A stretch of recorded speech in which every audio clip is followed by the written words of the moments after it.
Kilala din ang wood carving dito sa Laguna. Kaya mga kabiyahero, samahan nyo kami upang suyuri natin ang sinasabing wood carving kapital ng probinsyang ito, ang Paete!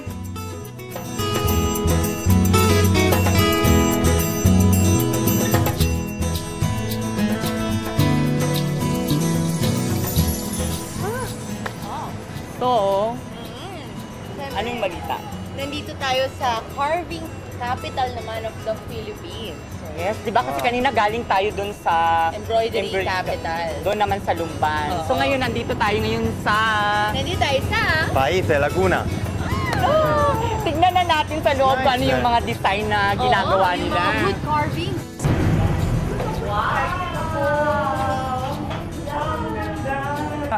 And what is this thing? Hello! Hello! Ako si Francine. I'm MJ. Angelo. Ikaw si? Mitzi. Mitzi. Ayan. So, ikaw ang nagmamayari na itong shop. No, sa mom ko to, pero Sa mom since mo? wala na siya dito, iniwan nila sa amin doon ng kapatid ko. May brother pa ako na mas malaki. Wow! Talaga? So, Isa ka sa nagmamanage. Yeah, oo. So, isa ka rin doon sa mga gumagawa ng wood carving? Hindi ako nabiyaya. Talaga? Hindi ako marunong. Bakit? Ano bang skill dapat meron ng isang mag-wood carving? Well, kasi hindi ko alam, pero usually, parang lahi din eh. Kasi usually dito sa Paite, tapos konting training skill, na-acquire nila yung, pero ako hindi. Meron bang yung klase ng kahoy na dapat gamitin? Depende sa item. Usually kapag religious items, yung soft Mga ganito? Soft na wood, pero hindi siya pinupumok, so mas matibay. So for furniture, nara, kasha, depende. Nara, ang bigat mo. Mabigat yun nga. Oo. So, yun yung regular na mga kahoy na ginagamit yung Nara. Nara, kasha. Akasha. Quality woods yun. So, gaano katagal ginagawa yung mga ganyan? Depende sa items, kasi minsan kaya... Ito yung Last Supper niya, malaki-laki. Yeah, di ba nga? Maganda siya. Ganda yan sa kitchen. Maganda siya na bigyan ng 1 or 2 months for production. Kasi maganda papatayin yung kahoy before i-finish. Kasi possible mag-crack pa siya. So para wala tayong masyadong problema, mawala yung moisture.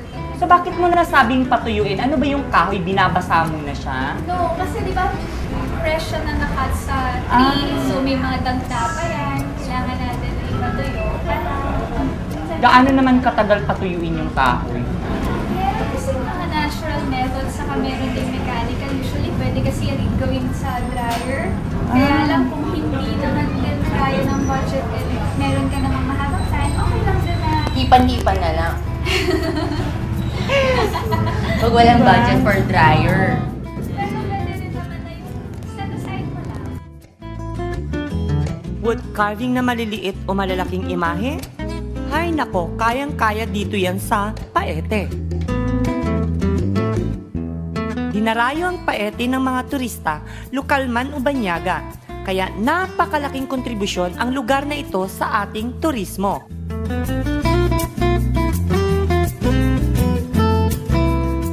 Ayan, syempre hanapin niyo si Mitzi para makakuha kayo ng discount. Diba? O sa mga biyahero na gustong pumunta dito sa Laguna, wag na wag niyong kalimutan dumaan dito sa... Paete, Laguna. Yes! Diba? Uy, marami pa raw tayong matutuklasan at mapupuntahang lugar dito sa Laguna. Kaya mga kabiyahero, sa susunod na linggo, biyahe ulit tayo.